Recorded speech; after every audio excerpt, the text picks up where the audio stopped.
So, a big congratulations on your new book. Thank you. And I was just sitting outside and reading it. And what a beautiful writing and what beautiful emotions. I'm sure I'll finish it soon. But my first question to you is, what really got you the idea of coming around to really pen down your entire experience? Actually, a lot of people, even before I went for the mission, I got advice from a lot of people to journal things, to keep a record of what is happening. Because human space missions have a very aspirational, Correct.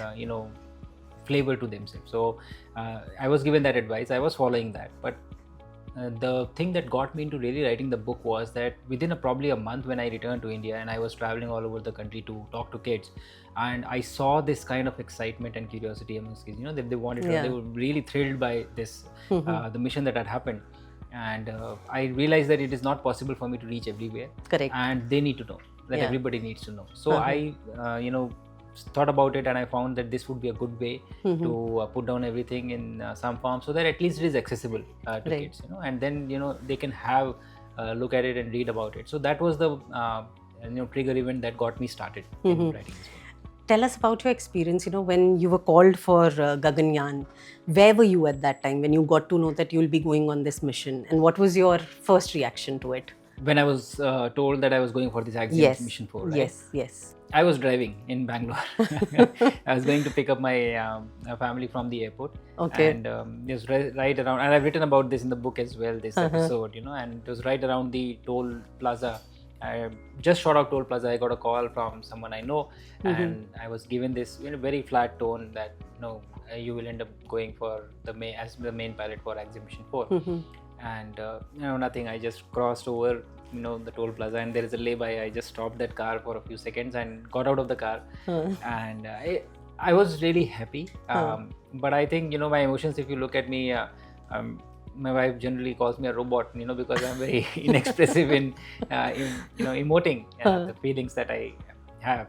But I think it was a very, very peaceful moment and a very happy moment for me, because this was the possibility of actually traveling outside this space. Getting into the program was a very happy moment as well, but we still were working towards it, right? And this was like within next 10-12 months you will be in space. I think I was really happy, very grateful of having gotten the opportunity. And then within about 5-10 minutes I picked them up, and when I told them the news, I saw how I should have reacted. That is how they reacted. That is what the situation was. Yeah.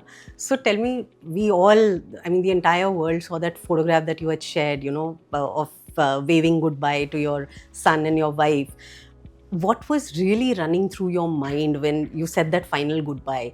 I will tell how I function, so it is very emotional. It is very overbearing in the sense of the responsibility, the feelings that are there around you at that point of time, and they have a very crippling effect in your ability to function effectively. So outside those moments that you see, I kind of really try to zone out towards what I really have to do. Correct. This is the next task, and so you move on from task to task and from next activity to next activity, and that allows you to do your job effectively, what you're supposed to do. But even then, there are moments that just so when I was waving them goodbye, from that point, and we got in the car and we left, our launch was shifting for some reason or the other. So even that day it was not really sinking in that we'll go or not. But it was a night drive. I remember we were driving, and then in the distance you see the rocket which is lighted up, Falcon 9, on which you're going to be sitting in some time. Correct. And then we are allowed to play some songs in the car while you are heading to that. So I chose to play the song from the fighter movie called Vande Mataram. And I was like, that was the moment it really hit me, wow, this is happening. Wow, this is going to happen. So beautiful. Tell me, you're an NDA graduate, and of course you've conquered the skies. How was it like going into space, an unconquered territory, so to say? For me, yes, of course, it was a very unique experience. All the imagery that I had of how it should feel like, that was shattered. Because I realized the limitation, the human limitation of imagining something totally new, which we have never experienced. I don't think it is possible for us to do that, because whatever I had in mind, that was completely shattered, and it was a very, very different experience from what I had in mind. absolutely fantastic and out of this world experience, if you may say so. And it was the equations, the way things operate, the way everything, what you're used to, it just completely changes, because you're in an environment wherein there is no gravity, which is what every correct. tissue in your body knows that, but suddenly it is absent. So I think it was a fascinating experience, just to see what things were happening, and also to observe what is happening within you, inside as well. So both ways, it was just absolutely fantastic. So when you came back, which was that one thing that you had missed the most? Could be a smell, a feeling that you really, got to you when you came back, that you were really looking forward to. This is interesting actually, because so I'm not a very big foodie, so to say. When I eat food, I can generally manage well, and nutrition is more important than the taste for me. Right. And when I went to space, you select your food beforehand, because your taste buds, they get subdued when you're in space. You don't really taste it as well. Yeah. And food becomes a kind of an escape from that monotonous life. Psychologically, it is also a very important thing when you're flying to space. Unfortunately, the food that we selected was not able to fly with us for some reasons, some scheduling issues or something. So we ended up eating from the NASA box. And what had you selected, if I may ask? So I had selected most of the food that I like. So breakfast is generally, oats, granola, and all these kind of things which I really enjoy. And then there were, vegetables or some curries or some, khichdi or all these kind of things. Food packets were available, which I had selected, but they could not be flown. So I was eating out of the NASA standard box. They don't have foods like this. They have taste, obviously, as per their culture. And also the NASA food is that is there, it's low in sodium for your bone health. So you don't really taste salt while you are there. I know, absolutely. So by 12th or 13th day, I remember I was really craving salt. I wanted to eat something really salty. Right. So before even I came back, I spoke to my flight surgeon and I told him that you better come with something salty to receive me, otherwise I'm not coming out of the capsule. And so the American flight surgeon, he brought chips with him, because that is what was available. But my Indian flight surgeon was also there, whom I met slightly later, and he brought dry kachoris or bakarwadi and banana chips for me. So those were the things that I really enjoyed after coming back. Okay. Yes. And tell us, the space mission, you've inspired so many young people. What is it that you want to tell them, that, someone who wants to pursue this as a dream, because you've taken it step by step. And what is it that, that mental resilience, that fitness, what is really required in your opinion? So two aspects of this. First is, out of this personal experience, I would say that for a lot of kids who are sitting in classrooms, that first thing is to have that dream.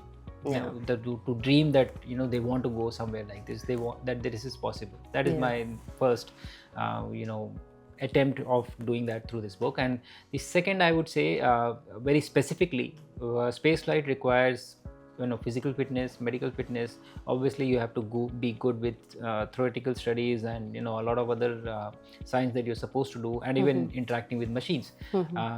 But the psychological fitness is also very, very important. And so the resilience and the ability to operate in uncertain conditions, that has to be really high. You would not know everything. Most of the times you wouldn't know everything that is going to happen, and you would only have half the picture, and you would have to take decisions based on those half pictures, and you should be okay with making mistakes and learning from those mistakes and moving on, because you will make mistakes no matter how prepared you are. And so all these things are really important. And ability to move on, whether it is a success or whether it is a failure, that is a really key skill that I would like the kids to have. And after coming back, when you sat with your son, how did you really explain him the entire experience that you had? So my son doesn't sit at one place. That is the first thing. He just keeps running around. So it was very surprising for me, because he was young, and he's 7 now. So last year he was 6 when this was happening, and he was very excited, running around, playing with everybody and all these kind of things. So when we were in US, I actually got a feeling that he's not interested, in what is happening and everything. We came back to India, and then I remember one of the days he was to one of his friends explaining what has happened. And the details that he went to, I was so surprised that, so he was paying attention to each and everything. It was just that, that overexcitement of what was happening, that is what was keeping him from maybe talking to me one-on-one, but he had, everything back. He became an expert, so-called in his classroom for these things. Yes. So. Great. Before we end this conversation, I want to know, what is that one, episode that you've mentioned here that's closest to your heart? That is closest to my heart. Yeah. The closest to my heart is, I would say, the letters that I've written, that I've begun the book with and ended the book with. Those are definitely the closest. The spaceflight journey was fantastic, but one of the episodes that I've written is during the Knowles expedition. When we go out for leadership training or team building exercises. There's an episode during that, which was absurdly funny, and wherein we were supposed to kayak and race, and me and my colleague, mission specialist, who was supposed to fly with me, both quite strong and both good, and we were paddling and trying to move forward at a very fast pace. We were just there for 2 straight minutes, paddling our lungs out and not moving because we were paddling in opposite directions. Oh. So that is a very interesting story that I've mentioned, and the lessons that you learn out of it. I would say that was something that I really even remember today, and I laugh at it. And obviously there was a lot to learn there. Yeah. Thank you so much for doing this with us. Thank you. If you like this video, then like, share and subscribe to Mirror Now.